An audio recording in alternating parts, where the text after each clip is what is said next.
Call this meeting to order. Please rise for the pledge of allegiance. I pledge allegiance to the flag of the United States of America, to the republic for which it stands, one nation, under God, indivisible, with liberty and justice for all.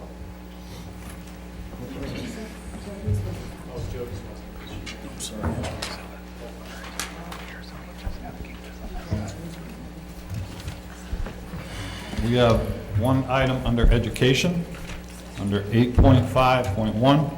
Resolved that the attached list of student IEPs be acknowledged as appropriate. There are two.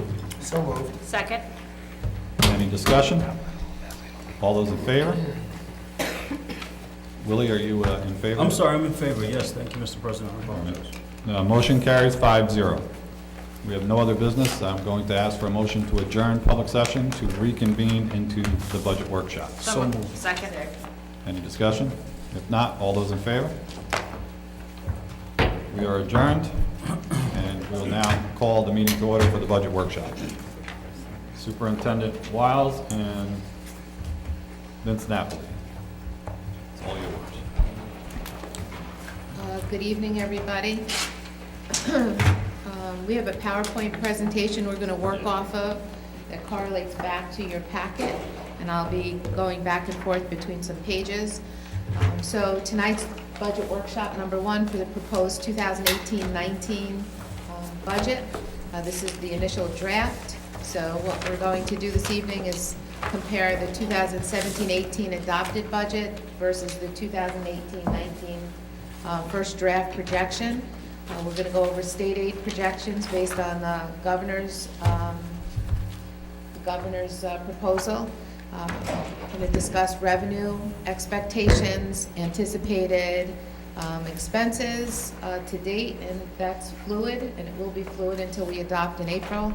We'll discuss the fund balance, the tax levy limits, and department budgets. We have people that will present their department budgets.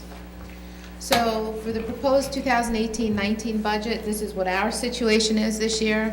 We do have some declining revenues. Our property tax cap, while the cap is at 2% this year, which is the first time in many years, our percentage comes out to 1.79 due to some exclusions and building aid.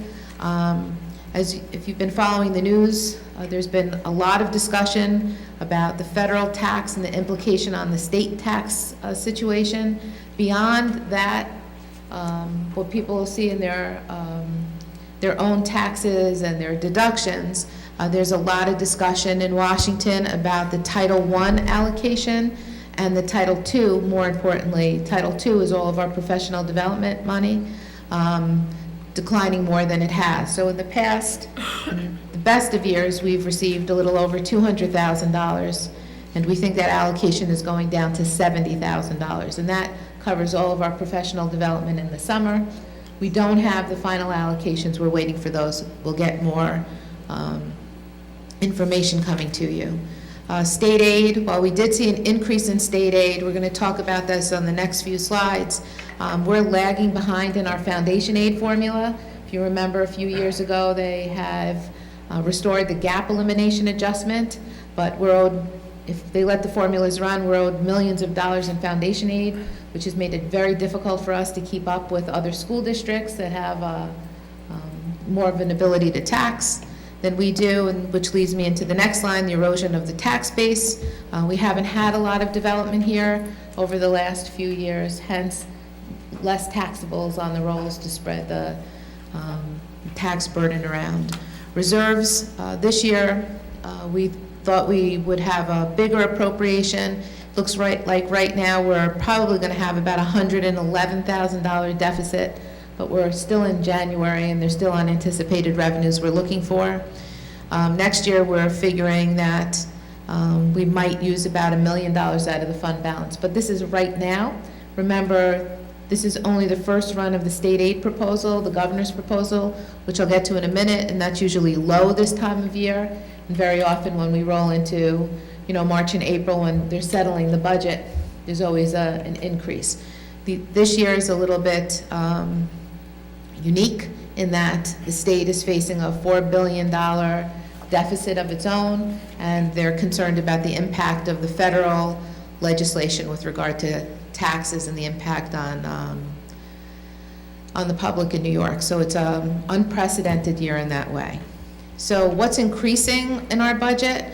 Of course, we have unfunded mandates that continue to happen, but the things that you'll see when I go over the lines with you that are specific, we have a little over $1 million in special education costs, and our health insurance costs are not only the salary and the pension salary is minimal considering what the health insurance costs along with the pension costs. So health insurance and special ed those costs are really what's driving that super huge increase. So in addition to that, we know we've been living with a tax levy limit that's capped taxes. So school districts prior to that limit in a bad year like this, instead of going to 1.79, they might ask their community to maybe go to 3% or 4%. And we had done that many years ago after having very low tax increases. That is not an option unless the Board of Education asks the community to override the cap, at which time you need 60% of the voting, of those people that come out to vote. You have to have a supermajority of 60% as opposed to 50%. Proposed revenues, again, loss of state aid. While we did get an increase in foundation aid, it's much less than we had anticipated. We have increases to certain expense-driven aids, which we see every year. We have our BOCES increase in expenditures, but remember, for the dollars we spend in BOCES, the next year we will see additional BOCES aid, and I'll show you that in a moment from last year. We have more transportation aid because we have more transportation costs, and private excess cost aid. We've had more excess cost aid because we have more students in private placements. Other revenues that have been declining, our interest rates are still lower than they have been. Many years ago, I remember we were yielding 4.5%, 5% on our investments. We're at about a half a point, 0.5, less than a percentage on our investments. Coles Pilot's down about $50,000, and we're using our one-time revenues of our transfers, our fund balance and reserves, and our federal aid is down. So this is a draft. I also want to bring you to page, in your sheets, to page 11 for our estimated revenues. So these numbers match, but I do, this is a summary here. You'll have more detail in your packets. So other revenue, $400,000. Those are charges for services, our Medicaid reimbursement, use of money, which is interest, and our BOCES refund and our E-rate. We're budgeting at $200,000. Although our BOCES refund was higher than we anticipated, next year we're anticipating that it's a lot lower. We're spending more with our BOCES special ed costs, and which are not BOCES aidable, but the refund will be less, we're anticipating next year, and our E-rate is minimal. Our federal aid, we talked about that. Right now, we're showing a 0 increase. We'll know in the next month or so when we come back to you if that's going to be a decrease, but you can see our Title IIA. Years ago, we were getting $250. We're budgeted at $142. We think that number might be around $65 next year, but we're waiting for the final allocation. So this is, remember, a first run of where we are. These numbers are going to change. Other tax items, our pilots, Glusker Gardens, Samaritan, Ellenville Regional Senior Housing, Ellenville Housing Authority, and you can see the Coles. This is the agreement that we have where the pilot will be decreasing for the next few years, and then, I'm not sure on the year, but the whole property will go back onto the tax rolls. And we can get you more information on that if you desire to see what that agreement looks like.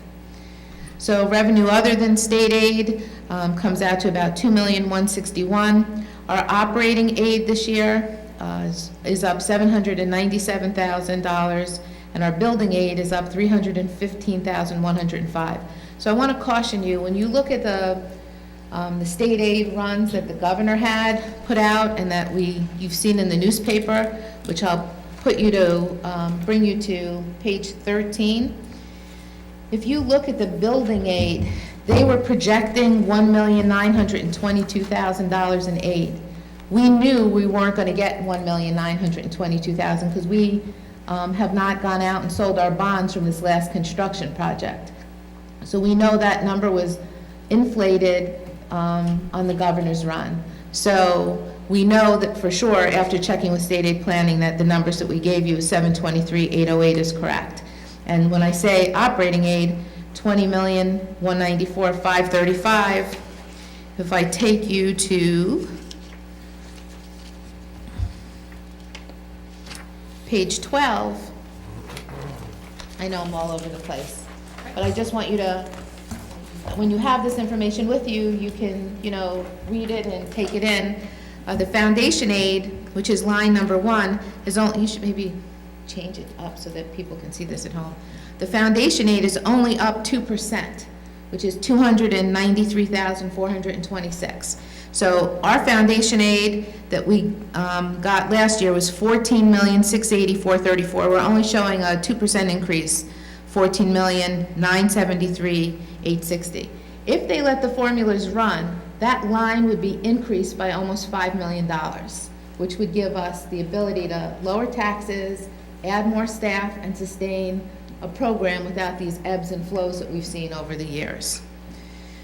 Universal Pre-K will continue that grant. You can see that when we said expense-driven aid, the BOCES aid is up $220,083. Now that's not a miracle, that's not an allocation. That's because we spent more with BOCES, and we leveraged those services, and by leveraging services with BOCES, you get more aid back. Our high-cost aid and our private access cost aid, that aid's up about $200,000. That's all related to special ed costs. Now, if you remember last year, our special ed costs went up $1 million, last year also.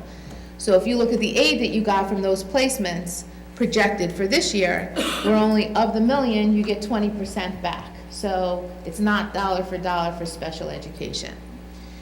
Transportation aid, including the summer, we're up about 4 points, 4%, about $96,000. That's all based on how much you spend, and our transportation rate is just under 70%. And then you can see there's no other changes, and we're still getting high tax aid, and we're still getting public excess cost aid and so forth, but our subtotals are what they are. So we're showing an increase overall. Yes, and I will. Overall, our aid is up 5.56. Now, interestingly enough, when you look at the runs from the governor, there's this line that's called Community Schools Set Aside.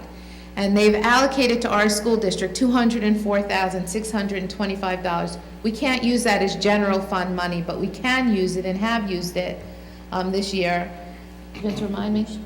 We used that to fund the Boost Academy this year. It was a community, it fell into the criteria, so that summer school program that we had and other related costs, that's what we used. So we didn't use taxpayer dollars as far as sourcing out what you spent. That was a legitimate cost on how we can allocate and maximize our state aid, which we're going to continue to do this year. So that's where we are with our revenues. So our draft budget, the total budget, and I'll just remind the board that this was one of the items the comptroller talked about. Our total budget for 17-18 was $49,899,280. The budget on the first draft that we're projecting for 18-19 is $52,727,259. You remember there was that line that the comptroller cited that we were overstating our expenses and our budget. And I explained to them that our total spending, and this is the way we've always presented it to our community, includes all of our spending, regardless of how it's funded. So of the $49 million, almost $50 million this year, $1.35 million was funded by federal funds. The rest, the $48,549,351, that's funded by state aid and tax levy and your other revenues. So they didn't like that we put up, or they said we were overinflated because we included our federal aid. We are right-sizing the budget. We do have lines that are overstated, and Vince cut into them last year, and we'll be doing that again. So We think that that 52,727,000, by the time we get back to you, that's going to be down, you know, a little bit also from making sure that our budget lines reflect more actual than just going budget to budget. So the first budget draft is an increase of 5.67%. As I said earlier, the expense factors driving the budget are health insurance, salaries, pensions and contributions, special education costs, transportation, and unfunded mandates. So I want to bring you to page 2 of the packet that I gave you, because this is the summary of the expenditures, so I'll give you a minute to get there. So if you look at the adopted to the proposed to the increase, I'm gonna highlight, and this is, the theme is gonna be what are our biggest highlighted areas of increase, right? So here I'll point out our program salaries are up 2.37%, which we had anticipated, but if you look at the benefits, which is your health insurance and your TRS, that's up $955,204. We projected a double-digit increase on health insurance, which is driving that number up significantly. The rest of the increases are typical, although I would ask the board to spend less time looking at dollars as opposed to percentages, because the smaller the dollar value is on a particular area, and we'll talk about what's driving those increases, the percentages, you know, can seem higher. But if you look at the benefits line and you look at the BOCES special education costs, both of those lines added together are about $2 million. So we expect some increase in them, but when we get to February 20th, we'll see what changed so much in special ed, and we're doing a full analysis in the number of students that have transferred in. So that is what is consuming, I would say, the revenues that we've received. So this is fluid, and it's going to change based on how we move through the budget. You're taking over from here? Okay. Can I sit? I don't have to stand.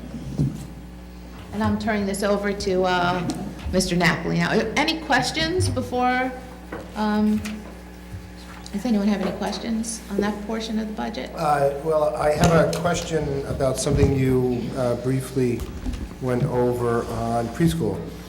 So the preschool number of $189,000 I see is not increasing. Has it ever increased? It has not. So is there going to be a period of time when we can't afford to do the program for the initial grant of $189,000 without an increase? Well, we'll get you a breakdown on the cost of the preschool. Let's write that down. Can you write that down? So that we can show you how much it's costing us and what the aid is, because we do have some local dollars in here. The reason why we would get, the state would increase us is if we were willing to expand our pre-K program. And right now, we don't have enough room to expand the program, and our numbers have been a little bit below the maximum that we have. So you get the state aid based on the per pupil counts that you have. But the universal pre-K is a grant, is that correct? That's a grant, right? Has So it ever been increased since it was initially given to us? no, I don't believe so. And also, before you go too much further, for my benefit and the public's benefit, could you please define and go over what an E-rate is, please? Yes. So the federal government had a program, and the program was to reimburse school districts on certain, quote, technology, such, and other utility type expenses like telephone costs, any major wiring or infrastructure costs that are happening in a school district. And over the years, the E-rate, and I'll have Vince speak about this more, the E-rate reimbursements have decreased. As in years past, we maximized you know, the cabling and, you know, the other infrastructure that we built in. And then a lot of the designations for the funding changed. So I'll let Vince talk more about that. You'll answer that now? Originally, E-rate funding was to reimburse us for telecommunications. So if we had a telephone bill of whatever, we would seek reimbursement. And it was a pretty high level up until 2 years ago, and that was called Priority 1. Up until 2 years ago, they started to phase out Priority 1, which was the telecommunications, and then what they decided was that they wanted to see more Wi-Fi, more connectivity in schools, so they went to Priority 2. So last year, or I'm sorry, 2 years ago, we actually put Wi-Fi in many of the classrooms, many of the hallways. We upgraded some of the wiring closets. So we got reimbursed for that. That was E-rate funding. So you have to spend it to get it back. And then we're planning on doing some more going forward. I think we have a total of $200,000 to spend over the next 5 years. And then in 5 years from 2 years ago, that would be 3 years from now, it resets itself. And then we'll have that money to spend again on whatever hardware or software or even wiring categories that they tell us we can spend it on. It can't be on anything. It's very prescribed on what we are able to spend those monies on to get reimbursed. So that's E-rate. Thank you. You're welcome.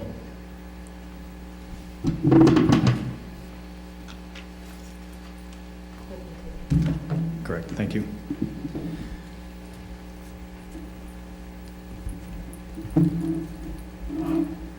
Really quick, as the superintendent said, our tax cap is at 1.79%. The actual formula is in the budget books. It's also posted out on the website. I'm not going to go into detail right now. We have a lot to cover tonight, but in the future budget workshop, I'll actually go through line by line, and I'll explain to you how the calculation for the tax cap works. The page that you have in your budget book, and it's also posted out on the website, actually does a pretty good job explaining what the tax levy was last year. Then we can add in and subtract certain exclusions.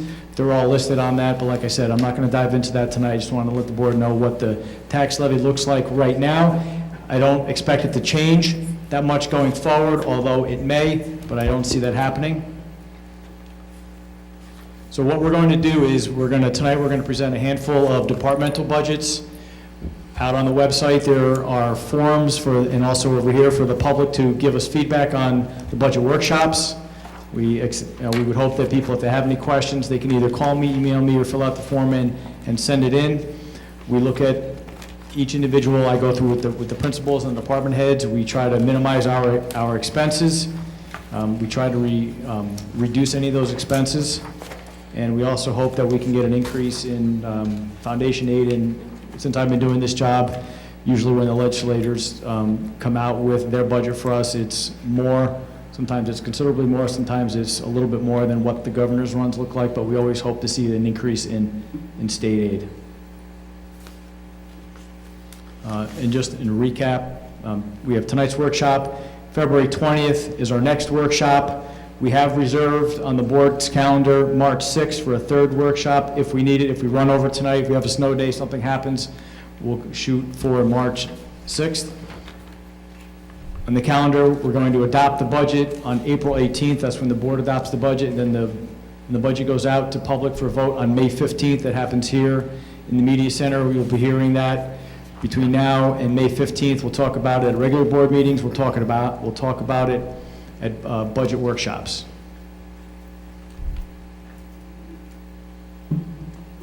So I'm going to pull up our first department's budget.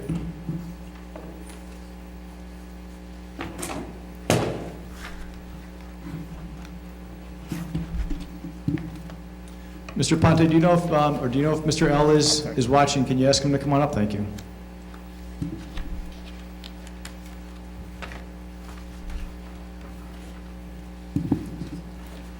So I'm going to ask you to go to page 16 in your packet. Page 16 includes your, the first part of the budget.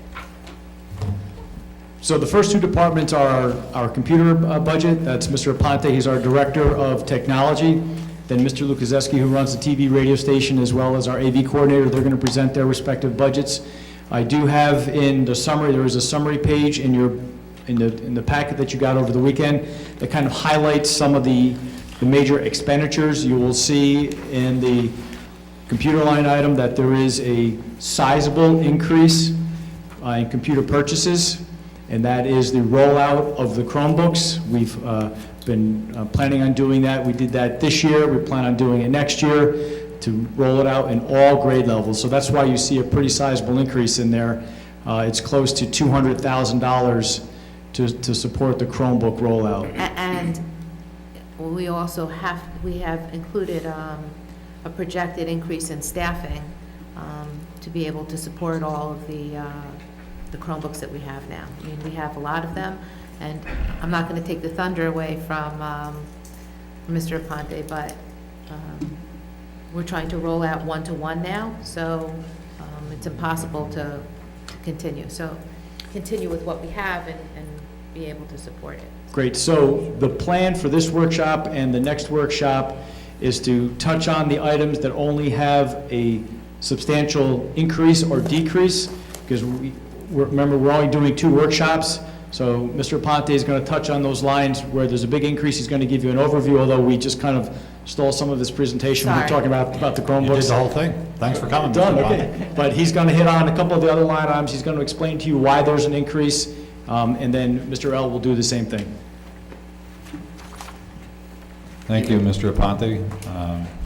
As Mr. Napoli said, we're just going to be looking forward to some significant, whatever you see as significant in the budget. You don't have to touch upon any 0% increases, just a significant increase that you see in your justification and any added personnel. All right. Good evening. Good evening. All right. I was asked to keep my presentation brief. Forgive me. I know that I'll probably go over. Sorry. I would like to take this opportunity to address something that was brought up in the last meeting. It pertains to last year's budget and pertains to the budget items for this year as well.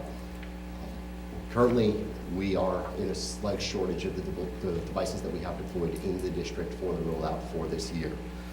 After much investigation, it appears that it stems, unfortunately, from the 17-18 budget.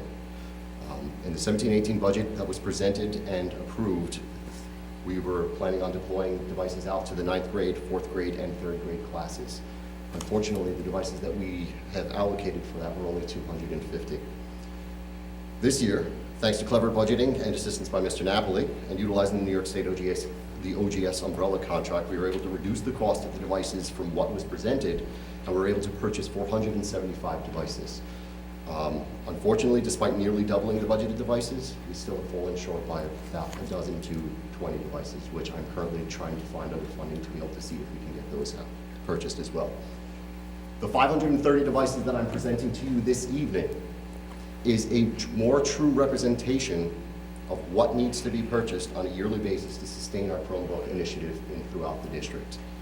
This year, the plan is to roll out the one-to-one deployment to the 10th grade and the 9th grade, the 9th grade and the 10th grade classes. This will allow those students to be able to utilize these devices both in the classroom and at home. This opens up things like blended learning and other different types of models of education that we can actually deploy to these students.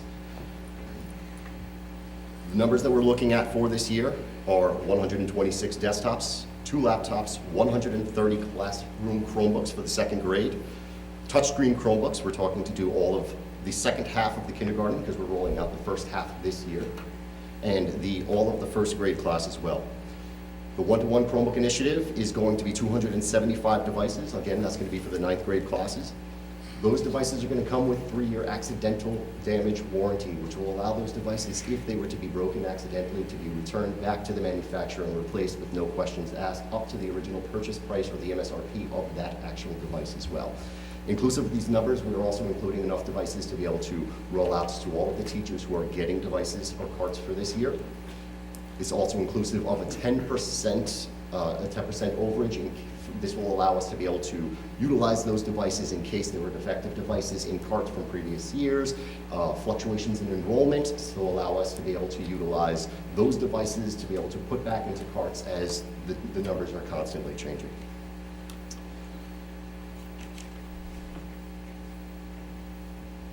Inclusive to all that we've previously stated, this year also happens to unfortunately be a year where we need to replace not only faculty and staff computers as we normally do, but we'll also need to replace 2 high school computer labs and almost the majority of all of our media center thin clients as well. This is going to be able to keep us on the schedule to align us with the district's 6-year replacement plan. So as we look at the numbers here that we're actually looking at this year, the largest items that we're seeing the increase in are coming from our hardware. Software seems to be somewhat around the same places that we'll need to be for the next year as we were in the previous years before. We have a couple of increases in some of the software suite packages that we do have deployed.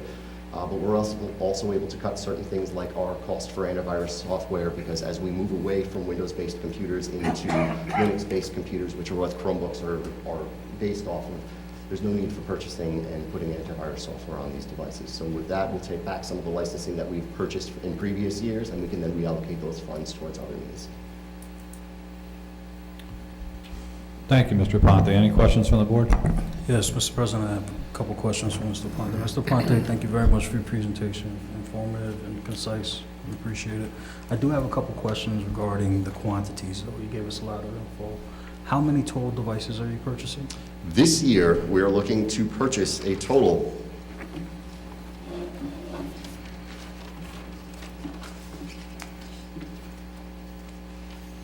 If you go to page 18 of your budget book, Mr. Ponte did a great job of laying out what the 6-year replacement schedule looks like. You can actually see what we purchased in 12-13, and those are the items that are going to be purchased 5 or 6 years from there. So you can actually see the layout of the types of devices, when we purchase them, when we're going to replace them, and any new purchases that we're going to have for next year as part of this initiative. So I can refer to the report for the exact quantity? Yeah, that will Okay. give you much more detail. Okay. In answer to your question, though, sir, it's 530 devices estimated. That's what I thought I heard you say. And in that 530 devices, you have a 10% contingency That is correct. quantity?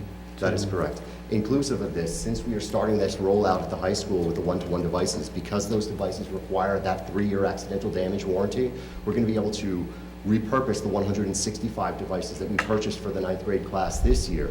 What we'd like to do with those is we'd like to start to give out the devices to all of our teachers, so we could start the PD, the Google training that they're going to need to be able to actually fulfill their end for the Google deployment.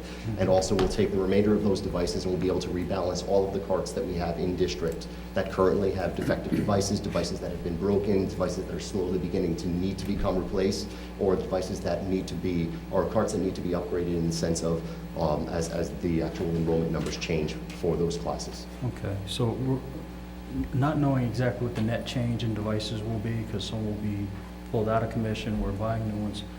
Will the net change result in a need to improve infrastructure at all? Currently, what we have deployed throughout the district is more than adequate to be able to accommodate what we have. That's great There's a news. couple of items that I'll be replacing, or that I'll need to change on the back end, but that's nothing related to what the infrastructure can handle. Okay. Currently, I need to just make a couple of changes to the way that our DHCP and our DNS work, which is I what have no idea allows what you our just said. IP addresses to be able to give out for those devices. Okay, thank you for that. You're quite welcome. And just one last question. The numbers and the budget shown, presented, do they include cases for the devices? That is correct. So all of the one-to-one devices, inclusive of the cost of that, will be a cost of the case. Excellent. And on the items for just under our general purchasing for equipment is inclusive of that of the carts or the charging stations, which are required for the classrooms as well. Okay. And just one last question, Mr. President, I apologize. I know I said the last one was the last one. With the budget as presented and all of the devices that we'll be acquiring and all of the devices we'll be rolling out, will the kids be equipped with what's necessary to keep them on the cutting edge of technology available to most students here? Or most students, period? This will bring the district more aligned with what other districts are doing and what other districts and what other more technologically advanced or beyond where we are currently. This will align us more with that same exact. So we'll make the children more competitive as That's far correct. as... By doing this, we open up many different avenues to be able to reach out to the students, to be able to get to engage them in the sense that, you know, with the device, with the technology, something that's tangible in front of them. It changes that learning experience. Wonderful. Thank you, Mr. Ponte. You're welcome. Thank you, Mr. President. Thank you. Mr. Story? So, Mr. Aponte, thank you for the presentation. My question may actually not be for you. You said there's about 12 to 20 students right now that do not have Chromebooks within the grades that we have Chromebooks assigned to. That is correct, for this year's At deployment. $300 for a Chromebook, which is a little high, and 20 students, that's $6,000. I think we need to find that money. I think we need to do it immediately, so all of our students are on the same playing field. I think that we rolled this out improperly last year, if that's the right word, I'm not really sure. But all the students should have the same chance. I agree. And I have a big problem with 12 to 20 students not having Chromebooks. It's 12 to 20 students for the numbers for this year's deployment. I- Inclusive of this, now unfortunately, we're in the process of rebalancing all of our carts, finding the defective devices that we have deployed in Right. carts. So I appreciate this with the 10% overage, I think is all fantastic. But I'm worried about this year and the students that don't have. Yeah, The so students that are doubling up, because we need to find the $6,000, which is a little bit high. That's not $6,000. We need to get the Chromebooks for these students.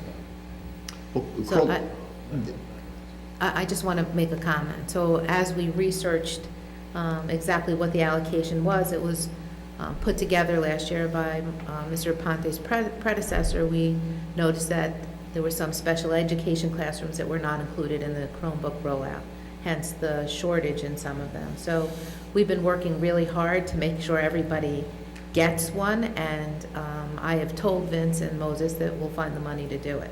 So he's been, I'll tell you the other piece of this that put us behind the 8 ball, and is sixth grade, and Mr. Ponte's not gonna talk about this because he walked into it, but we had 2 people and 3 of our students help the rollout in a bad construction year. So the rollout to get everybody, all of the devices in everyone's hand was definitely slow in the fall. We've learned that. We know that we cannot sustain what we're doing here with the staff that we have, hence adding that other position into. So this was, we learned some hard lessons going through this, but I can tell you that there's been great discussion at the administrators' table, which Moses sits with us to talk about what the issues are, and this is not going to happen again. We just need to make sure that we can, fund the support to get us moving forward. Like that. Yeah. I think that's great, but I'm worried about the 20 students that don't have for this year. And I think that we've been talking about this for about a month now, and I think that those kids should have Chromebooks by now. And I have a big problem when it's I thought we were in the process of getting them. We are currently in the process of getting them, Right. yes. What's your estimated time? Well, currently, right now, I'm looking at what funds I have remaining for the year. Because of the way that we had to purchase the devices this year, we originally purchased 425 devices. That was what we originally had. From there, that's when we ran into the issue with the special education classes, which were left off the list, which is why we purchased another 50 devices. Those devices got consumed faster than we were anticipating as well. This is why now we're at that shortfall where I'm trying to scrounge to be able to find what funds I have remaining to be able to allocate for this. And he's also So- purchasing responsibly. He's trying to find the best price for the Chromebooks, which has taken us, the delivery on what I've been told, the delivery on the units that we're getting has taken a little bit longer because he's really gotten the best price possible. So we're just looking for an outside date on when we're going to get them. So Vince gives you- the next board meeting is February 13th. You should be able to provide us with an answer by then. Absolutely. We look forward to it. So, and if I can, thank you for your presentation. And you walked into this, so I understand that it's really has very little to do with last year as to where we are now. I want to make sure these kids get That's a big Chromebooks. number. February 13th, we'll have an answer for us. I agree. Yeah. As You'll well as- have an answer maybe sooner, right? Yeah. That's correct. And Mr. Bina just reminded me, we also had an increase in enrollment in 6th grade. So that 6th grade class, we're at 145. It's huge. It's above. No, I So, understand. I'm not and talking about the we're sixth grade working on class. it. I'm talking about the entire, No, but I'm just, The I know entire you're not, district. but looking at it with special ed and that little bubble in 6th grade, that's, So- my Again- concern is if we had a special ed child walk into the school district and need special busing, we have the money for it. We're talking about $6,000. Yeah, And I- that's and I- not an issue. We have that. And they're looking for it and they're shopping it to make sure they maximize the efficiency and we get good prices on it. So I've left it in their hands. They've been given the directive to get them and they're getting them. So we'll have more for you on the 13th. Thank you. Thank you. Jody?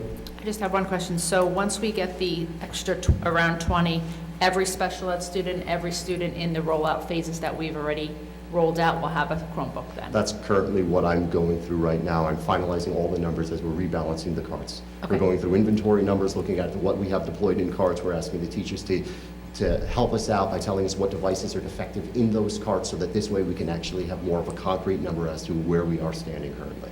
Mr. Aponte, if you could please provide that to the board on February 13th, we'd appreciate that. Most definitely, sir. Thank you. One last question, Mr. President, if I may. I'm not going to say one last anymore. The additional tech that we're bringing on, will that be a full-time position? Yes. We were thinking about going with a .6 position with BOCES to generate the aid, but we think that we'll get more time if we hire our own person full-time. So we're still looking at that, but we're leaning towards a full-time position. Thank you. Thank you. Thank you, Mr. Aponte, for a wonderful presentation. Thank you. Thank you, Mr. Ponte. And thank you for your hard work and dedication to the district. I'll just say, I've never heard anybody, or I've never had anyone keep me as interested in that type of talk as Mr. Aponte has. I've spoken to many IT professionals, and Well, he'll keep you usually, interested. yeah, I'm drooling on myself by the time they finish. This is He Thank does you. a very great well done. job for us. Yeah, very well done. Okay, so Mr. Al's going to come up. Tim, if you weren't listening in the back, we're only going to touch upon the line items where there's an increase. Anything where there's a zero, you can skip over, like on the top. So why don't you jump right down to the equipment that you think you're going to need in Ed TV and radio. All right, good evening. Sorry I was a little late, but we got a basketball game just started. At the same time that I was asked to come here, we were doing the announcements for the start of the new game. So boys have just started with the JV one, varsity just started. Very good. Yeah, looks so like- the AV is a clean, is even. So now down here at TV radio, there is a substantial increase in the TV ed equipment that we're looking for next year, and that's because there's one piece of equipment, the Ultra Nexus HD X2 on line number 31, that almost $11,000. That is replacing the current electronics unit that we've had for 14 years since I started. One of the first piece of equipment I bought when I started here with the radio and the TV. This is what the piece of equipment that controls the programming that we do, the 24-hour programming on Channel 20. Currently, it's set to 6 different DVD players that I rotate the programming 24 hours a day. Well, about a year and a half ago, we maxed out our library on this, where I've done programming. So as every time, like tonight's game, if we do a new show, a new game tonight, a new program to put in, I have to take an old one out. So I started here in 04-05, and currently I'm taking stuff out of 9-10 school year, because I've already taken everything else out, because we just don't have the capacity to save the information there.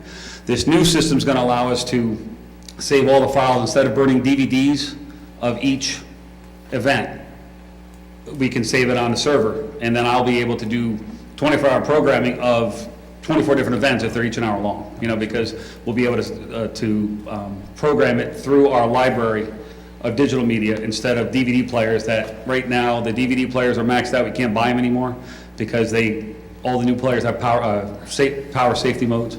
So again, we've just reached the limit. We've gotten 14 years out of something that probably should have lasted 6 or 7 years. So with that, that's going to turn us to the HD side. We've talked about going with the YouTube channel and with current Spectrum programming.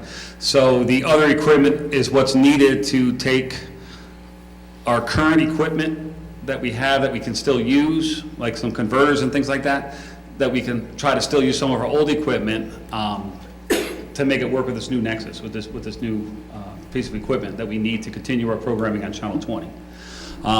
We have the 3 cameras up top, because 2 of them were going to be used for the studio cameras that we currently have that we normally roll out when we're doing the event live, because our current cameras aren't HD ready to take on this. And then we had a 3rd camera to put in there, because with this we'll be able to do live remotes with another camera of this caliber, with a piece of equipment called the Teradek that we're getting. So we'll be able to do everything HD to get HD. But one of our current problems is our old system's analog. What we're currently saving all the DVDs and everything, they're all analog. Now, the easiest way to see it, if you guys wanted to take a walk behind here, is you could see this old tube TV on the bottom of this cart that's capturing it. Right now, I'm very condensed. I'm tall and really skinny on that one, whereas I'm more proportional on the HD, which is what we're filming up top with. So all of that equipment besides the 27-inch IMAX, which is what I would have in my normal budget, is to replace Macs, because as I've said in the past, I have 7 Macintosh computers in the studio for 20 students in a class. So, and everyone's a year older than the other. And right now, one of my Macs has been down for several months. We're only using it pretty much as a server to look at an external drive that we have connected to it. Students aren't using it for work. So I'm looking to get 2 of those to replace that one and the next oldest one. Mr. Lucas, I could say that I've been in your classroom with your students, including Jody's son, and did a opiate presentation down there and watched them do their ads, and they certainly need more than what they even have in there right now. I think this is certainly irresponsible, and you don't want to be chasing bad money with good, and that's what happens when you keep outdated equipment in your possessions. You guys do a wonderful job, Channel 20, covering all the board meetings, covering all the basketball, sporting events, the TV ads, lots of significant awards over the years. You need the equipment to do the job. These are not out of line with anything we would expect, in my opinion anyway. Maybe somebody on the board has a different opinion, but my opinion, these are in line and the equipment is needed. And like I said, when I was in there, the 20 kids working on 7 stations was just not enough. Somehow we need to find a way to expand your program and to get you the necessary equipment needed to keep up with it. And that's what hopefully we're going to be looking around for some, have somebody look around for some grants or something. But you do a wonderful job with, you do a wonderful job with limited resources that you have. So we thank you. If the board has any disagreement with what I said, please address Mr. Lukaseski or ask your questions. Mr. President, I'd like to echo what you just said, but I would like to pose a couple of questions to Mr. L. Is there any cloud-based, or are there any cloud-based pieces of equipment that are available for purchase? I'd like to, Moses is here, because Moses has been very helpful in creating this, because he's helped with this process at the Middletown School District, Okay.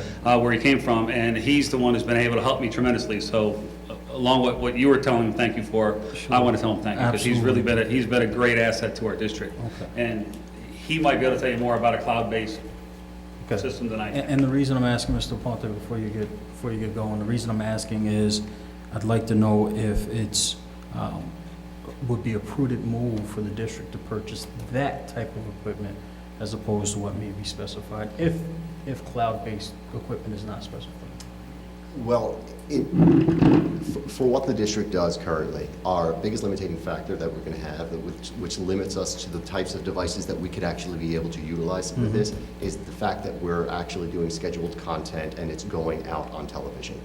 So with that being said, the pieces, that electronics that we need to purchase, that's that component that does the scheduling for us, which will then interface with the box that goes out to Spectrum, which then modulates that signal, which allows that to be able to be received on their end. So unfortunately, because that's a complete system that's all encompassing, Yeah. tying that to any cloud-based systems may become problematic for us in the future. Okay. We certainly want to avoid that. Is there any equipment that could be purchased that would put us in a position to improve upon the current programming and the current presentation of the content from Mr. L's class along the lines of what the board president was alluding to? Unfortunately, in the 14 years that we've had this piece of equipment in district, the industry standards have completely changed. Sure. So unfortunately, a lot of the cabling infrastructure, the way that the cabling works, the way that it's interfacing with the devices, where we're still able to utilize the same coax cables to be able to send the signal, the way that it's being sent over that cable is vastly different than what it was 14 years ago.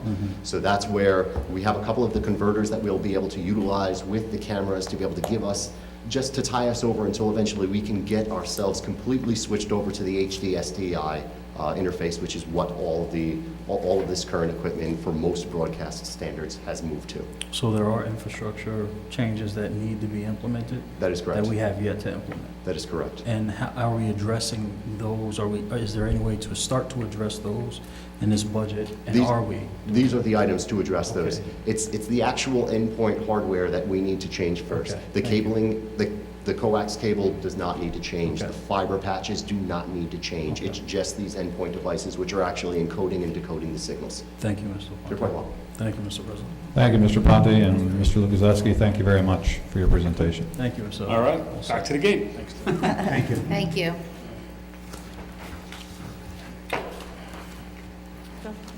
Yes, Ms. Lynn. Can we look at the numbers of the students that are going to be Mr. L's class? And if they're going to continue, I really would like to see more than 7 or 8 computers if we have 20 students in there.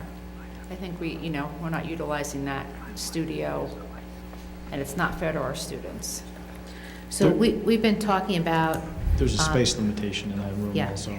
so we Well, have we have been talking. talking about even possibly moving it at some point. Yes, so that'll be that's on Of our our list rollout? of the rollout of a proposed construction Okay. project in the 5-year plan.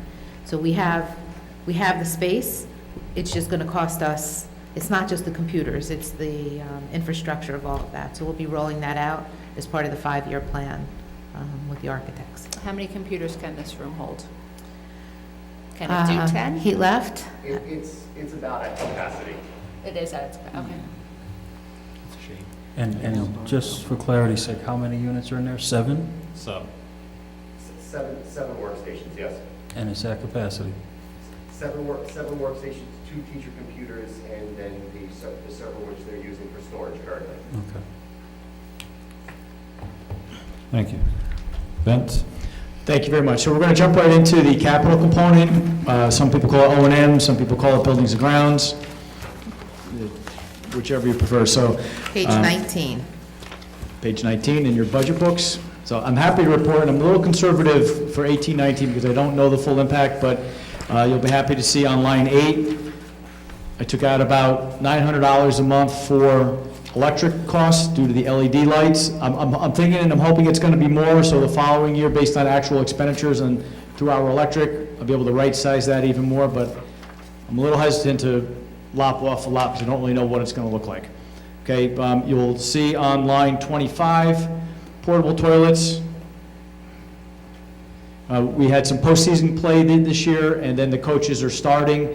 In the past, we haven't had a lot of porta potties out there in the fields in the beginning. We've had one, and it became problematic for some of the sports teams. So we're adding porta potties before, like, during the end of the summer, and then out into postseason. We're just keeping more and longer. So it's not a big increase, but it is an increase in that line. So, I see a decrease here in both, on the presentation for the whole page, which is, you kept your pencil sharp in there, huh? We're certainly trying, you know, that's thanks to the There's LED lights. If you're down to the next section under maintenance of plant, there is an increase of $1,300, that's for boiler chemicals. We're switching from steam to hot water, and so there's some more circulation that has to happen with that going down to elementary school, so there's gonna be more treating of the water of the equipment that's in the elementary school, so we have to have that tested. Line A of 49, we're not going to have any more steam traps, so we can eliminate that line entirely from our budget. So there's a $5,000 to $4,900 savings there. Could we go back to line 38 for a second, Line 38, please? okay? Just wanted to check, because you went from 5,000 to 5,500, and then you have 1,300 next to it, so is that incorrect? That is incorrect. That's a good eagle eye. Let me check that for you. Thank you. And also, if we could revisit line item number 25. So is there a period during the course of the year, where, the calendar year, where there are no porta potties out there? The winter time. Okay, gotcha. Right. Anytime the track would be in use though, and there may be a member of the. Track, community- football, field hockey, you know, Soccer. any of the spring or fall sports when they're out there, and then any preseason, like in August, the porta potties would be out there. Yes, but for looking at the general use from the public, they're utilizing the track during the course of the summer. We don't have, so the month of July, we don't have porta potties out there. Camp has porta potties out there for the campers, but not for the general public. We don't leave a porta potty out there for the public out on the track during the summer. So that would be the whole month of July and then the first couple of weeks of August. Same thing as over on Burn Road, any of the fields over there, we pull them all in and we don't have that expense. What would be the expense? I think it's about $342 a month for, I don't know how many porta potties, I think it's 2 or 3. That number I don't have off the top of my head. I can provide you a report on how much it costs, show you an invoice. I'm not sure off the top of my head, but we certainly get it. About 350, 700 for 2 a month. Yeah, so that's, so it's right, so that's about 2 months, so that's about $1,400. Okay. Thank you, Mr. Napoli. Iris? Yeah. I'm wondering, the maintenance of the solar panels for the hot water that are over the auditorium, is that a yearly activity, and does it need to be included in the budget? That's part of the HVAC system, you know, that's part of boiler maintenance. I have that built into that schedule, so that cost is built into that. I will tell you that when we had someone come in over the summer and look at it, and we had some issues with some of the pumps, we had trouble finding someone to actually do the repairs, so right now they are not working. And then come springtime, I'm gonna have someone come in. I have a couple of proposals, but I don't want them up there working right now. It's just too dangerous to be up on the roof to be working on that solar system, and I'll have them work on it this spring. So you found some other contractors that... I found a couple different companies to come in there, and they gave me a proposal rather than the company that we had working on it, who seemed to not be as productive as I would have liked to have been. And that was the company that actually did the installation. do you intend to have this maintenance done on a yearly basis? Testing the glycol Yes. should happen every couple of years. I have the schedule. We can certainly have it tested every year, not a problem. There's not a big expense to testing the glycol. Right. So I can certainly have that in our schedule of I'd like annual to see tests. that be an annual event. It's not a big deal, but if it's not working, if it's not checked, it'll go a whole year without really functioning properly. Thank you. You're welcome. One of the things that I did have this summer is I had a company come in and service all of our lights in our auditorium, right? They brought them down, they cleaned them, they replaced all the bad bulbs. I know that was a contention of Mr. L, some of the lights in the drama. I'm going to schedule that guy every year to come in and service all of our lights. We don't have the experience for all the programming, so that'll be something along the lines of that scheduled maintenance. Line 54 might be changed as I work on the rollout of the air conditioners district-wide. Part of that increase was to roll out 220 lines to classrooms that needed an air conditioner. If we're going to, and I know we're going to be rolling out ACs to all classrooms. While we'll have a big expense this year, I'll be able to remove that line item, but I wasn't sure if I was going to be able to pull that off. I told you that I would, but just in case, that's in there. That will go down once we roll out the ACs. Am I to understand that you're going to put an air conditioner in every single room in this district? Is that what we're doing?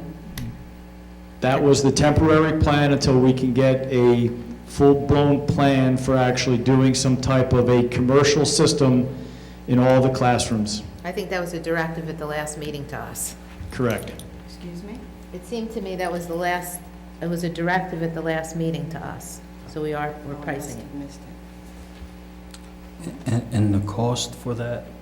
Well, is- so to have an electrician come in, the cost for what? The cost to add an air conditioning in each room is shown where? I had the numbers at the meeting where I presented it. Right now, I'm conducting an inventory of all the classrooms that don't have air conditioners. The number rings a bell around $48,000. That's not in the 18-19 school Okay. year. Okay. So he can bring the numbers back on the 13th, so you can see how much it's going to cost us this year. I'm not as concerned about the number as I am where it is. So where is that number? The amount of the Yeah, no, I'm not as concerned with the figure as I am where we're covering that cost, whereas Line in the budget- 54, Willie. Line 54? Line 54. That's what I'm asking, so. No, for the air conditioners, this year, that's gonna be money that's gonna be taken out of some type of fund balance or some budget line that we've underspent.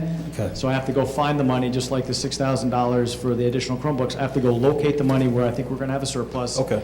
Lump it all together, and then purchase the ACs, have the electrician come in, install the 220 lines, modify windows, do whatever we have to do. So I have to find the money to do that. So the 13.5 is the cost for the power?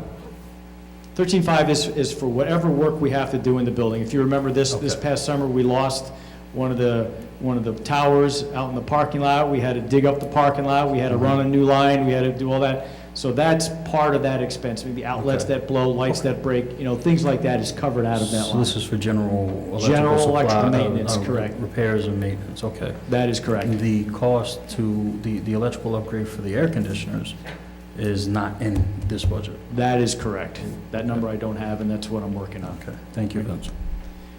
If you look at line 62, we've been holding pretty flat for the last couple of years at one number for snow plowing. I'll tell you, last year, we exceeded our budget by quite a bit.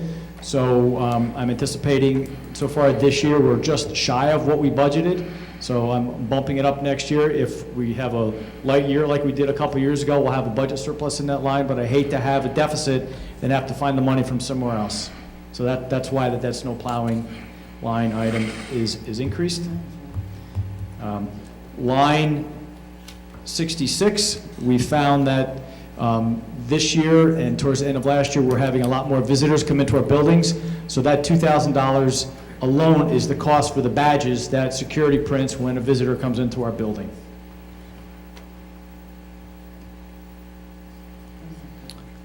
Line 87, I will tell you that we have identified, just in the high school alone, close to 150 student desks that are in pretty rough shape. They've been riveted, they've been screwed together, the tops have lost their protective finish. So speaking with other business officials, and I'm also on the school facilities listserv, there are a lot of schools that they, just like for any other piece of equipment, they replace desks in classrooms on a regular basis.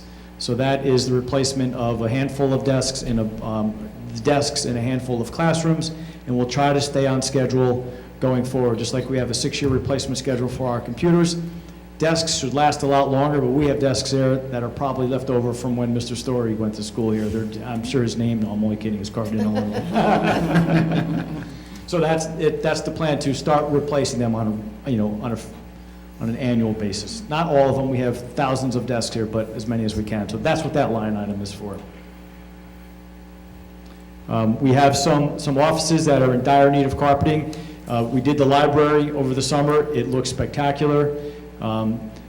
This carpet was put in on state contract, and they did it in a couple of days, so there are some offices that are in pretty rough shape. We hope to get the carpet replaced in those offices. That's that line item 88. Lines 91 and 92, that's the, Vince? oh, Mr. Story? So, yeah, for line 88, will it be the same type of carpeting? It will. Because it's great, you can just replace a tile or two Yep. if it needs to be. We have a pile of tiles back here, so if We one love it. is really, really bad, just pull it up, put some glue down, put it down. These are, I love this. This is great. Yeah, thank you. You're welcome. Lines 91 and 92, debt service, that's our cost, just like your mortgage or borrowing a car, there's the principal and interest. That's the money that we've borrowed and the money that we will be borrowing going forward for our capital project that we're in right now. And then what's not in there is if we go out for a new referendum in the future, those line items will change, but that's what the cost of borrowing money is right there. Lines 99 and 100, we recently learned this school year that our summer snack program that we provide to the students that come in early for the extended day for extra help in the morning, we cannot get federal reimbursement for those snacks, so that's going to have to come out of the general fund. We cannot pay for that out of the cafeteria fund. That actually has to come out of the general fund. That's guidance that we got from the comptroller. In addition, we also got some guidance from the state that anytime that a student doesn't cover their lunch balance, and we have to cover that, and we have to zero their balance out at the end of every year, we have to cover that, so I'm budgeting for that. That cannot come out of the cafeteria fund. That has to come out of the general fund budget. So there's We have a cafeteria fund, that's where we pay our food service contractor, if we buy furniture for the cafeteria, when we buy new pieces of equipment, that comes out of the cafeteria fund. In the past, we've been covering those expenses out of the cafeteria fund, which we actually have, a positive fund balance in there, just for contingencies, we have that there. However, we're notified this year that we can't do that anymore. It has to come out of the general fund. A lot of other schools that run their own food service program, they actually have a pretty sizable line number in there to cover any deficit out of their general fund because their food service program costs them money every year, right? So we don't have that, fortunately, but these particular two items, we have to pay for out of the general fund. That's why they're in the budget this year for the first time. Questions about that, or did I do a good job? Okay. And then the next lines, under capital project items, you'll see that we planned on doing some work this year. We are doing the stage curtains, and we're also put new casework in room 452, the art room. And what's nice is that state aid allows us to do a capital outlay exception capital project every year up to $100,000, and we will get building aid on that the very next year. So our building aid is around 70%, 69%. So if you look at the state aid runs, you'll actually see $70,100. That's if we spend the full $100,000 for the work that we did in 452 and the curtains that we're doing in the auditorium and any other architectural work or whatever. So right now, what I have identified, if you look at line 107, and we're looking at this from maybe some other areas, but right now I've identified the folding doors that we have in our middle school and in our high school classrooms. They're 20 years old. Over the years, students have peeled the finish off of them. They've beat them up pretty bad. To have them refinished is around $9,000. To have the doors replaced, it's about $10,000 a classroom, and we have almost 7 of them. So plus the cost of the architect coming in and some other work, I should be pretty close to that $100,000 to have those doors replaced, and that would be a health and safety issue. Does that make sense? Yes. Mr. Napoli, if you could back up and just discuss lines 103 through 106 quickly. 106, is that what I heard? 103 through 106. 103 to 106. So those are items that we had planned on doing this year. We did the paving and grinding of the parking lot to the pool. We took care of that. That's line 106. We did not move 105. That never happened. Line 104, we're doing. And then 109. line 103, we haven't done it yet, but the plan is to do that, but I just haven't put that information together yet. It's going to be done this summer. It will be done this summer. We can't do it during tennis season, but that number that we have in there is what the general contractor put in to do the work as part of the capital project that the board elected to remove out as an alternative. But one of the things we're doing is the superintendent and I have been talking to the village. They have a couple tennis courts that they need to have resurfaced. So the plan is to go out, us and them in one collective, bid for all the work. So we think if a contractor can get whatever, 6 tennis courts rather than 2, the cost per square foot is going to go down. They would pay for theirs, we would pay for ours, but one contractor would be able to do all the work. And I've been working with the village manager. So we on that. budgeted it this year. We did not get to do it, this past summer, but the contractor's holding the price, and we're planning on he said he'd hold the price for this summer. So we'll roll that over, and that work will be done on our courts as part of the summer work. Okay, so once we have a better idea of what the number is going to be, will we populate the budget? No, we're going to encumber the money this year and just roll it over. So we have the money this year. We won't need to put it in next year's Got budget. it. We'll just do it as a open PO, so to speak. The Gotcha. money's here. We'll break ground on it June 25th or 6th, whatever that Monday is. So we'll be able to use that out of this year's budget. The work will be done probably in July. So we have the backed ability this- to do that. Yes, we backed, because we've had it in the budget, because we have all the plans, everything's ready to go, it's a timing issue. So as long as the work starts by the end of this fiscal year, we should be fine. And we had to back the $109,000 out of the capital project, so we're not getting building aid on this. It's coming out of our, construction fund, because we had to, remember, bring those costs down as far as we could. So the curtains, the parking lot, stage curtains, we backed all that out of the main construction project, and we're picking them off like maintenance items here. Right, and. Okay, thank you. Good. And then the last thing, we're not going to talk about too much, but page 22, what I wanted to do is just show you a list of equipment that we've purchased in buildings and grounds, how old they are, how often we've been replacing them. I hope to start replacing some of the aging equipment over time. You'll see the Kubotas in there and a couple of other pieces of equipment, but that's important to the day-to-day maintenance of our outside buildings and grounds facilities.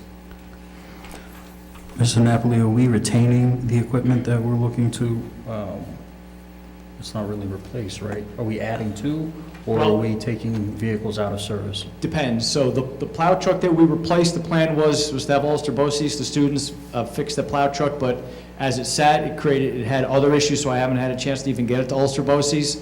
So there was discussion of whether we keep it or whether we repair it and keep it or whether we get rid of it. I haven't done anything with it yet. The Steiner that we replaced with the Ventrac, the guys are having it limp along the best as they can as a backup and using it where they can. So to answer your question, if I can keep it as long as I possibly can, and then I'll access it when it's broken and it doesn't work anymore, that's the plan. But I can't afford to have it break in the middle of a major snowstorm, because that's what happened to the plow truck last year, and we had to go out and get a plow truck. No, I agree. When BOCES has its students repair a piece of equipment as part of the curriculum, is there a cost to the district for that? There's the cost of the actual parts.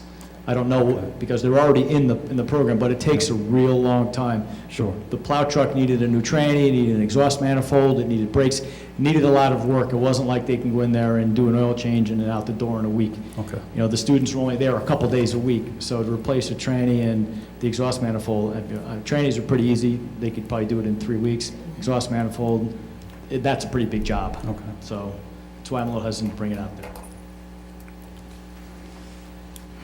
So next I'm going to bring up Mr. Bina Medina. She's going to talk about her curriculum and instruction budget. That's on page 23. And then I'll be back up, give my voice a break. We look forward to your next syllable with great eagerness, Thank you very much. Mr. President.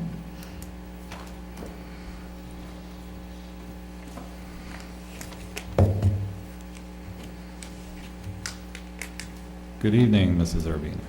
Good evening. The curriculum and instruction budget for 18-19 proposed has minimal changes. Scoot up a little bit here. In the area of mentor-teacher program, as you know, we have an active mentor-teacher program with several teachers in the district currently being mentored. The increase of $4,000 is to support the program, the stipends for the mentors, any training that's required, and duplication of any materials that the mentees might require. On line 44, assessment, there are 4 major content areas that are currently in a state of flux. Social studies, science, ELA, and math. When the New York State Common Core learning standards were adopted and the modules were created by the State Education Department, districts were able to purchase copies of modules and have them reproduced through BOCES, and the districts were responsible for the reproduction costs.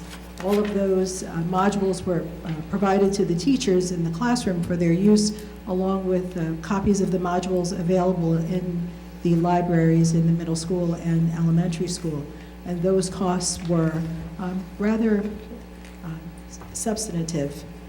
The increase of $3,000 for assessment should cover any costs that we incur for duplication of any materials with the rollout of the new standards in the 4 content areas: social studies, science, ELA, and math. So we see a 1% increase overall, rather sanitary increase, in considering the program updates and modifications to assessments. So I thank you for your pencil sharpening and keeping the budget definitely economical and responsible. Thank you. Mr. Story? One question, Mr. Yes, Sorry. I'm sorry. Sorry. How are you? Thank you. I'm well, how are you? Good, thank you. So I see a line here for the stipends for the mentors, but I don't see one for the mentee. Is that in a different area of our budget, or? We don't pay the mentees. Yeah, the mentees don't receive stipends, it's the mentors. I'm sorry, the mentor coordinator, I should Yes, say. yes, that's in the program salaries Okay, line. okay, I'm sorry. That's what I meant, the coordinator. Yep. Thank you. Thank you, Mrs. Urbine. Okay, thank you. We're going to go to page 24. We missed you. I'm back. He's back. That was quick. Get some calamine.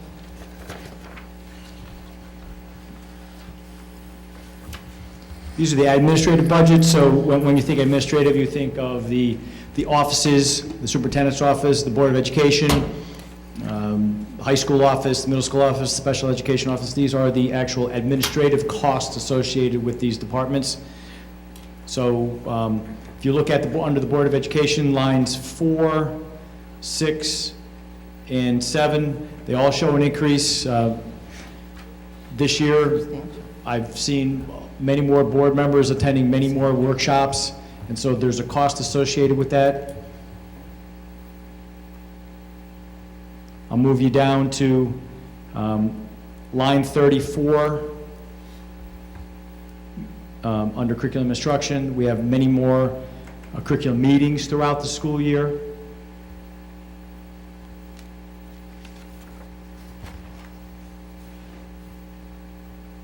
Go down under business administration. If you look at line 51, as we go into the future for any type of capital projects and financial planning, that line item will cover those expenses. We've been utilizing Dr. Rick Timms of the Rick Timms Advisory Group to help us with our long-term financial goals and plans. He kind of helped us put together our capital project that we're in right now and strategically capitalize on all the building aid that we have. And the Bernie Donigan group And the also. Bernie Donigan Group. They're our financial advisors. We do many more mailings home, and postage is also going up. So that's line 57.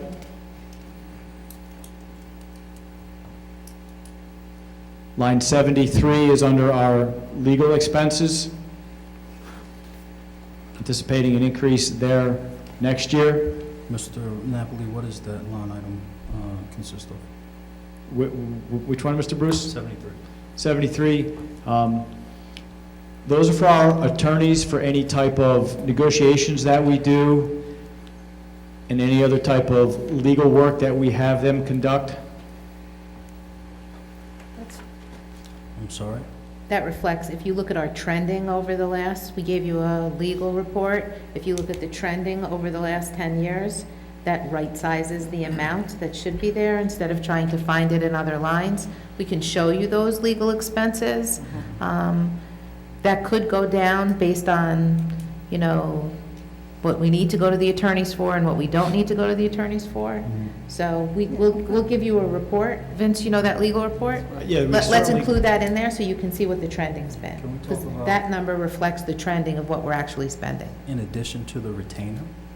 It's a total amount, so I think it's a little misleading here, so let us get the whole report for you. It's really a total amount spent that we've been pulling from. So if we can, at the next board meeting, we'll point it out to your attention on exactly what the trending is. Thank you, Madam But those are for Secretary. individual cases, any litigation. It also includes some costs that we've used over the last year for a different construction attorney to review our construction contracts. So, but we'll get you the full detailed report. But it's all cumulative. It's all cumulative. Wow, okay. Look forward to the report. Thank you, Madam Yeah. Secretary. Yeah, I think the report will help you identify where this money goes. Specifically where it goes. Thank you. Mr. Story. Can we just back up to line 57 for a second, please? 5-7? Yep. Yes, please. Sure. So, I don't know, $50,000 for postage is a lot of money. I know it is. And Do we've we gone. still spend certified mail and regular mail for parents and, We do. okay, so Special Special ed, education. certified, regular ed. how do we get away from spending so much money on postage with technology where it is and emailing and texting and just the ability to do what we do and return receipts when you send an email or something, because, I mean, that's a salary. Sure. You know, that, a lot of those special ed expenses are at the advice of our attorneys and to cover ourselves, to make sure that the annual reviews, when we have a CSE meeting and someone needs to come here, that ensures that they're actually getting the Absolutely. document. Right? And then we do so many mailings throughout the school year. Forget about report cards and 5-week notices, but whenever we have something that happens in district, we have to send something home, we mail it out.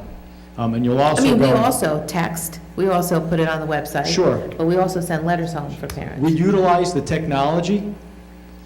We do that. Teachers communicate with parents through the parent portal. So, It's yeah. not sufficient service to do it by email legally. If, like for 504 meetings and IEP meetings, I know personally that, they send return receipts requested. Right, It's right. insufficient service to just do it by email. There would be a defense for somebody. Okay.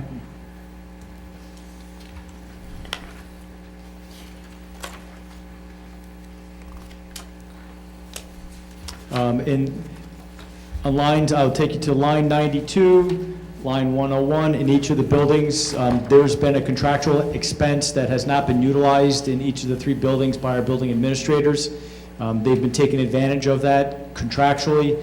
We're required to provide that to them. They've actually been going to meetings and joining professional organizations. In the past, our administration hasn't done that. And going and getting trained on different Right. topics like DASA and other things like that. So I've increased that line based on expenses that we've had this year. And that goes that goes right across the middle school, high school. That's for all 3 buildings, So exactly. they're rather sanitary. Can you just talk about the translation services? Right, I was going to jump right into that right now. So you'll see in each of the buildings, there's now a new line that we haven't had before. This is another unfunded mandate, translation services. So when we have a meeting, not only a CC meeting, but we have a meeting with a parent, we're required to provide a translator for that meeting. Well, that's an interpreter, but also any documents that we send home have to be in another language. So there's an expense associated with translating a document or having an interpreter. And Jody, you've probably used this service over at your place of employment. I know my wife has. When you have someone in your office that does not speak a language that you can speak, there's an 800 number that we can dial, and then someone on the other end will do a telephone translation for us. We have Spanish-speaking people that work for us. We can bring them in to help us out in a quick translation, but there are many other languages that we're required to provide an interpreter for at a meeting, whether it's a parent-teacher conference, or whether it's a CSE meeting, or whether it's a meeting just with the principal and a parent. If they don't speak, if we don't speak their language, then we use that service. So that's all kind of bundled up into those expenses, and that's a directive directly down from the government. Like I said, one of those unfunded mandates. So the largest expense I see on this page is line number 130 under Hall of Fame. Could you just tell us about that? That was a board initiative, and there's going to be an expense associated with that going forward. That's a new line item, and we, based on the reports that we've gotten from the board, anticipating about $3,000 a year for that particular initiative. It might be just the first year. We're going to take a look at it, We'll see what it is next year, but we think we're going to need 3,000 to start out with for next year. Yeah. Okay, thank you. So that's it for the administrative budget. Thank you, Mr. Napoli. Are you back up again? I'm not leaving. A lot of business. Yeah, It's all about me tonight. it's all about Vince. So next, we're going to jump right into the transportation budget. Transportation is a very big part of our expenses. And I will also share with you, as you look at the reports on lines 27 and 28, half of our transportation budget is special ed related. So the way I've laid out this report has worked very well for us over the many years. There's the cost of the run. There's the cost of an aid on the run, Sometimes it's a 1.0 aid or it's a 0.5 aid. And then if a bus has to go somewhere far away and stay there, there's the cost of the bus and/or the aid for the layover. So as you, on the top, that's pretty much our home-to-school runs. And then as you go down to the lower section, under the special education runs, you'll see that some runs drop off, some runs are added, and that's based on where we send our students today. If a student comes into district that's going to another outside the district placement within the next couple of months before we adopt the budget, I will add that line for that remote location to the budget as well, but I'll be sure to let you know when I add a new line or a new run. These numbers are vetted by our transportation advisor, Lou Buffardi. Lou came in to talk to you about the transportation MOA that we just put out, and it's keeping our expenses at CPI, which is nice. His company scrutinizes every invoice, every run, makes sure that our contractor, our transportation contractor, is utilizing their resources to their utmost capacity. So, Mr. Napoli, on line 57, late runs, I know some members of the board have been talking about adding another run for the sports. Is that included in this figure, 500 run? That is not. That does not include that. I wasn't aware that we decided to go with that. I didn't. I'm not put it saying in. that we decided, I'm just wondering if Right, there's a proposal. that is what the cost is right now. That is not with any additional late runs. So the additional monies for that would be up where? That would be double it. Double it? If you had the same number of buses for another run, you would double that number. And And how that much, would do- just and that would do what- transportation. And that would do what to our budget numbers at the bottom? Would it increase it? Well, what is, It would increase it to 400 and something thousand dollars instead of 332. right. So there's a 9% increase, another 100,000 would increase it by what percent? 9% at I'm going to 332. do it right now.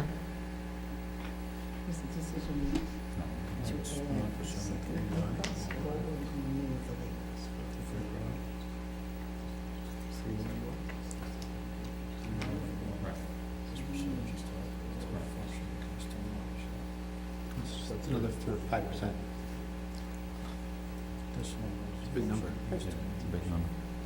What'd you say, Wayne, about 5%? I think it's like 4.5%. Just a guess, based on quick. Well, Right? I did the 332, And you have to add a 112. right. I want to just divide it by the I would say that's 33% of the budget. 360. I was only looking at the total budget, not just the late run. Yeah. That's 30, right, that's Right. 30% of that. 450. That miscellaneous cost is 30% of that. 30% of that. Yeah. number, correct. Yeah, I was looking at the entire budget being another. So if 4 or that's 5%. something that the board wishes to explore, we have to get more than just, that's just sanitary expenses for the It's about transportation. 4%. That number would come up to about 12.5%. Of the total Of the budget. total, Yes. of the total Of the transportation total, budget. It's a significant increase, one that we need to be aware of as we go forward. I would caution all the board members to really pay attention to that significant increase in transportation should we go to another $112,000. Should we implement an additional bus run, correct, Mr. President? It's additional late run. it's 6 buses, so if you do a 5:45 run, it's additional 6 buses at the hourly rate, and I've provided that report, but I'm happy to do it again at the next budget workshop. I can actually show you what the cost would be. Some of the numbers that are kind of unknown would be some of our labor costs associated with that. Yes. But this is just the cost for 6 buses to run at Right. 5:45 in addition to the 4:45 buses. Yeah, we were just looking at, it's not something that's set in stone, just looking at an outside number, and we'll discuss it further in the upcoming weeks. But certainly, board members should go home, take a look at this, and then, be prepared to talk about this at the next meeting, because if we're going to make a move here, it needs to be done in this budget. And as you know, the budget will go by quickly, so we need to take a look and see exactly how we're going to fit that into our Bottom line is needs. tight. Yeah. And money is tight this year as well. Jody? I was just thinking the same thing, that we need to get this, either bus moved to a later time, changing the time, or if we're going to add a run, we need to make that decision. But we also need to get and speak to the union to see what the labor costs are. The labor cost, what that's gonna be, We'll because it's put it gonna be a on. package that we have to look at. We Right, can't just so- look at transportation. But we will definitely do that. We'll show you what the options are. So one option is the doubling it for the extra run, and then we have that other breakdown that we did an estimate. We'll show you that, and we'll bring it up at the next labor management meeting. So, because we're going to have to make, I mean, you know, unfortunately, timing is an issue here. Right. So we need to, if we're going to be doing something here, certainly need to be ready to, and prepared to discuss this at the next meeting, all board members. And if we could maybe have our athletic director to speak to our coaches to see what their, you know, feeling is on this. I mean, we have to have some buy-in on it if we're going to be changing Absolutely. things. Yeah, we also don't want to put an onus on people. We'll discuss all of it. Absolutely, thank you. Just to refresh One my- second, Mr. Bruce, Mr. Story? So just quickly, Mr. Napoli, the layovers I'm looking at here, Okay? line 43, a layover for Spectrum of, Center of Spectrum in Ellenville. Why would we have a layover for that? I understand the Rockland ones, but something that's right in Ellenville, why is there a layover on that line? That's good. Yeah, I have to go back and look at Mr. Buffardi's report. He gives me a full-blown detail. As a matter of fact, I will actually provide you with his report so you can actually see each and every run. I think it's on the wrong line. If you could That's also, what I think, too. okay, that's fine. Thinking If you could somewhere. also look at line 26, 35, and 36, please, because they're all Give us the orange. numbers again, Wayne. 26 is an orange Okay. for $13,000, and you have two Sullivan runs for $13,500 on Yeah. line 35 and 36. And they very well may be on the wrong lines, they just don't seem right to be layovers in those areas. In Sullivan, I think we have them in Sullivan and Orange. I think the Ellenville one is on the wrong, but let's get the full report to you. We'll take a look at it again. thank you. Take a look at it. Thanks. Sure. And some of these buses are shared. They go other places, and they may be laying over somewhere else. They may go here for a 20-minute run, but then go somewhere else, but lose calling at this, from Spectrum. But, yeah, but We'll that's get a it great all. question. I'll definitely dig into that one. Thank you. Thank you. As always, do we have one more question? You all right? Good. Yeah, I'm fine. All right, thank you. Did you ask, I'm sorry, yes, I did. Do you have one more question? I just one comment, I just Ah, have a there you comment. As part of the report that we received on, the decision that we need to make as far as adding bus runs, can we just list the benefits also? I don't recall the benefit to adding a 5:45 bus run. Right. I don't Okay. remember, we discussed this so much, I don't remember why we. Yeah, you're right. Yeah, Absolutely. Thank you. thank you. If I may too, it was my understanding also, we were talking about taking the bus run that's currently at 4:45 and moving it to later, 5:15. so we're not, you know, rather than There's- double, but it's still going to cost more. So if we're going to look at this question, then all that information needs Yes, to be we'll included. we'll make sure it's in your one, the next budget packet, and we'll also put it in your next board packet, so you Great. have it. Very good, thank you. Thank you. Very informative, Mr. Napoli. Thank you. You're welcome. That concludes tonight's budget workshop. Unless there are any other questions, we'll be back here on February February 20th. 20th. February, thank you very much, February February 20th. I will entertain a motion to adjourn. Mr. President, before we adjourn, That was a conversation with I would like to request that we add $1,400 for porta potties in the summertime. What's that? I would like to request that we add $1,400 for porta potties in the summertime, For where? for the track. I think there are porta potties here, but from the summer No. school. No, he's Not asking for July. the summer. Oh, there Summer are, schools. let us check with that, because Okay. if the, It might be if included. the camp has them out there already, it'd be silly to duplicate it. I agree. So we'll double check it. The camp does have porta potties Yeah. out there. When I run- We don't provide them, the Yeah. camp has them there. Okay. But I don't know if they lock them at night, I don't know how. We'll find out. Okay, great. Thank Thank you. you. All right, I'll entertain a motion to adjourn. So moved. Second? All in favor? We stand adjourned.